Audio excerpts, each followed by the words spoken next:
నారా లోకేష్ గారు ఎన్నికల ముందు మరి మంగళగిరి నియోజకవర్గాన్ని ఒక ఆదర్శవంతమైన నియోజకవర్గంగా తీర్చిదిద్దుతానన్న మాటకి కట్టుబడి ఈరోజు మంగళగిరి నియోజకవర్గంలో అన్ని వర్గాలకు సంబంధించినటువంటి శ్మశాన వాటికల్ని మరి శరవేగంగా అభివృద్ధి చేస్తున్నటువంటి సందర్భాలు మనందరం కూడా చూస్తూ ఉన్నాం. మరి మంగళగిరి నియోజకవర్గంలో స్వతంత్రం వచ్చిన తర్వాత ఈ నియోజకవర్గంలో ఎప్పుడూ జరగనటువంటి అభివృద్ధి కార్యక్రమాలు, మరి అటు రోడ్లు కానివ్వండి, మరి టిట్కో గృహాలు కానివ్వండి, ఇట్లా శ్మశాన వాటికల స్వతంత్రం వచ్చాక ఏనాడు కూడా ఈ విధంగా అభివృద్ధి చేసిన దాఖలాలు లేవు. ఇప్పుడు నారా లోకేష్ గారు మన మంగళగిరి నియోజకవర్గ స్థానిక శాసనసభ్యులుగా అయిన తర్వాత ప్రత్యేకమైనటువంటి దృష్టి పెట్టి ప్రజలకి అన్ని విధాల మరి అనుకూలంగా ఉండే విధంగా మరి ఒక సుందరమైనటువంటి నగరంలో ఈ విధమైనటువంటి నియోజకవర్గంలో శ్మశాన వాటికలు కట్టడం మరి ఇక్కడ ఆంధ్రప్రదేశ్లో ఎక్కడ లేవు.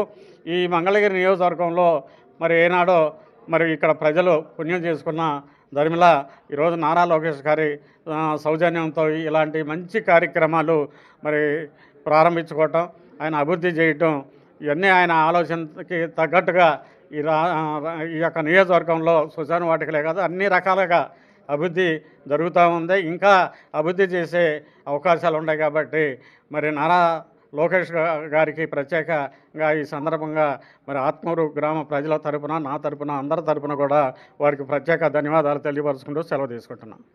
మరి ఆత్మకూరు గ్రామంలోని కాపు రెడ్ల మరి శ్మశాన వాటికని మన స్థానిక శాసనసభ్యులు, రాష్ట్ర ఐటీ విద్యాశాఖ మంత్రి నారా లోకేష్ గారి సొంత నిధులతో ఇవాళ ఈ శ్మశాన వాటికని మరి అత్యంత సుందరంగా నిర్మించి ఇవాళ ప్రజలకు ఉపయోగపడే విధంగా నారా లోకేష్ గారు ఇవాళ ఈ శ్మశాన వాటికని తీర్చిదిద్దారు.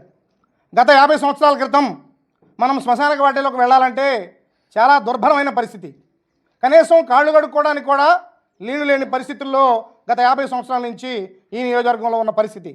కానీ ఇవాళ మన లోకేష్ గారు ఈ నియోజకవర్గాన్ని మరి అనేకమైన కులాలకి, ఎస్సీ, ఎస్టీ, బీసీ, మైనార్టీ వర్గాల శ్మశాన వాటికల్ని కొన్ని కోట్ల రూపాయలు వెచ్చించి ప్రజలకి అందుబాటులోకి తీసుకొచ్చి ఎంతో సుందరంగా ఈ శ్మశాన వాటికల్ని ఆయన పట్టుదలతో ఈ శ్మశాన వాటికలు నిర్మించారు. మరి ఇవాళ ఈ నియోజకవర్గంలో మరి మన లోకేష్ గారు మనకు దొరకటం ఈ నియోజకవర్గంలోని ప్రజల అదృష్టం.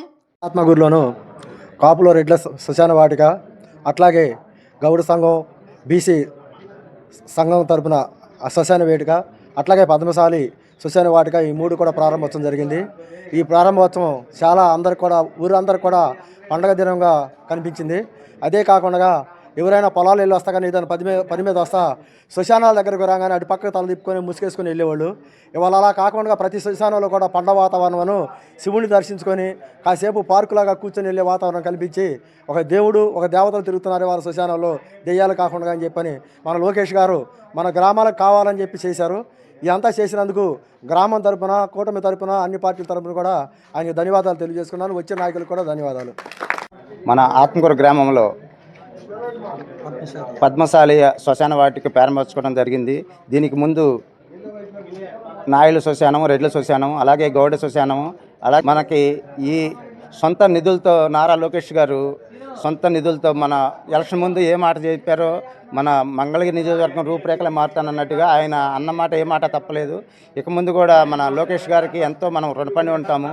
ఆయన మనం ఎల్లకాలం ఆయన్ని గుర్తుంచుకునేటట్లుగా ఈ శ్మశాన వాటికలు బాగు చేయటం అంటే ఎవరికి రాని ఆలోచన ఆయన గారికి తట్టింది. ఆయన నుండి 100 ఏళ్ళు చల్లగా 1000 ఏళ్ళు వర్ధిల్లాలని మనస్ఫూర్తిగా కోరుకుంటూ మన ఆత్మకూరు గ్రామ ప్రజల తరఫున ఆయన ధన్యవాదాలు తెలుపుకుంటూ సేవ తీసుకుంటున్నాను. ఈ రోజున కాపు రెడ్లు శ్మశాన వాటిక రీఓపెనింగ్ జరగటం జరిగింది.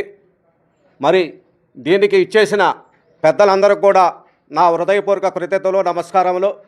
అదేవిధంగా ఆంధ్రప్రదేశ్ ఐటీ శాఖ మంత్రివర్యులు, విద్యాశాఖ మంత్రివర్యులు నారా లోకేష్ బాబు గారు మరి ఆయన సొంత నిధులతో మరి శ్మశానాల ఆధునీకరణ అనే ఒక వినాదంతో చాలా అద్భుతంగా చేయడం జరుగుతుంది.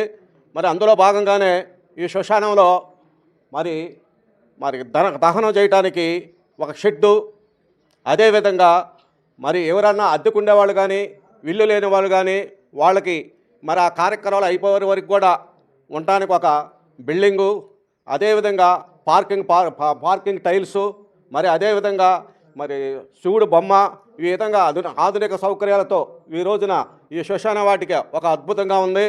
చూడటానికి చాలా కొంచెం బాధలు వచ్చినా కూడా ఈ యొక్క పార్కులాగా ఇది కనపడుతూ ప్రజలకు ఎంతో ఇదిగా కనపడుతుంది. కాబట్టి ఇలాంటి ఆధునీకరణ చేయడం వల్ల చాలా అభివృద్ధిగా ఉందని